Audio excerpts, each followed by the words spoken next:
Sandy O, this is Grow Make Cook, and welcome to my garden.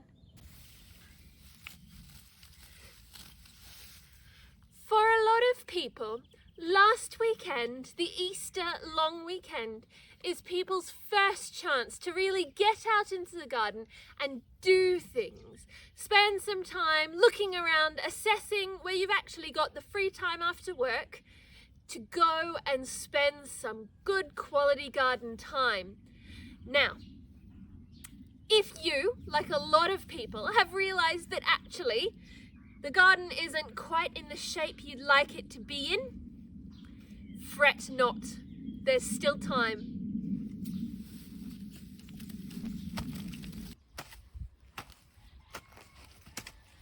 The next step after cutting everything back is to just dig up all of the grass, turn over the roots. If you've got a rotavator or something like that, that can do this job really quickly.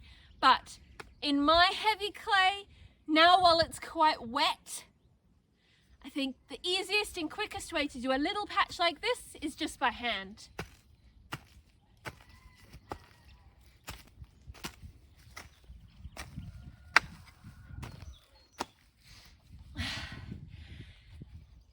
This is a really fulfilling job to do. You really know that you're getting it done. You're digging in, digging up those weeds and preparing new ground to sow new things in this new gardening year.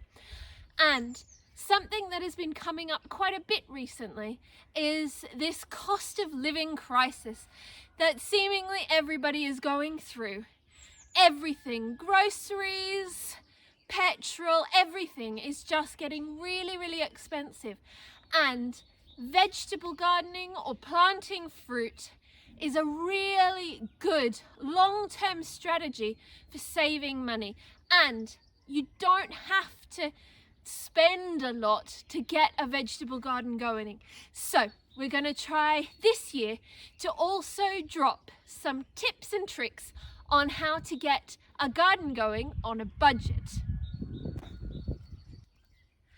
The next step, now that I've dug over that area reasonably well, is to add some goodness. Compost is one of the mainstays of the garden. And all I'm going to do is just sprinkle it over the top. It's a little bit thin, I'll have to go grab some more. But then just fork it in lightly, just working that into the topsoil. The reason is that the worms and all the bugs in there will work that goodness down into the soil. I just really need to get it started.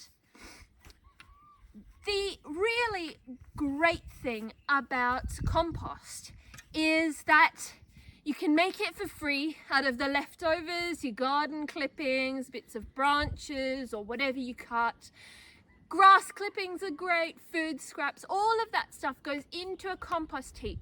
So this is making goodness for your garden, which will cost you nothing but a little square meter at the back of your yard and a bit of time. At this point, it's really important to resist the temptation to plant into this freshly dug area straight away. You want to let it rest for a week or so and let the nutrients soak in, let the rain fall on it, let it air and just watch, because more likely than not you've missed something and there'll be some big weed that pokes up and you don't want to have to dig that out as soon as you've sowed all of your seeds or your little plants in there. So let it rest and then we can get going probably next week. Okay, I think that's probably about all we've got time for this week. If you like what we're doing, please like the video. If you're new to the channel, please subscribe. And if you want notifications, use the bell icon below. And until next week then, do widzenia.